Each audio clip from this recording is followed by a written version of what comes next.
চলছে টান টান উত্তেজনা। যতই দিন যাচ্ছে নাটকটি সবার প্রিয় হয়ে উঠছে।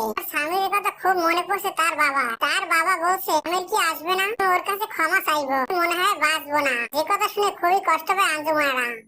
এরপরে দেখা যায় স্বামীর মেহেরিনকে নিয়ে গ্রামের বাড়িতে চলে আসে। স্বামীর মেহেরিনকে গ্রামের বাড়িতে এলে সবাই স্বামীর মেহেরিনকে দেখে খুবই খুশি হয়। আঞ্জুমানারা বলে ওঠে, আমার ছোট নবাব এসেছে, আমার ছোট নবাব এসেছে। ওর কথা খুব মনে করছিল, আরো এসেই পড়লো। ওর বাবা ওকে দেখতে চাইছে। এরপরে দেখা যায় হাঁটতে হাঁটতে বাহিরে বের হয়ে আসে স্বামীর বাবা। স্বামীর বাবা স্বামীরকে দেখে, স্বামীর তুই এসেছিস, তুই তো বাঁচবো না, দেখে যেতে পারলাম এটাই আমার শান্তি। এ কথা শুনে খুবই কষ্ট পায় সবাই।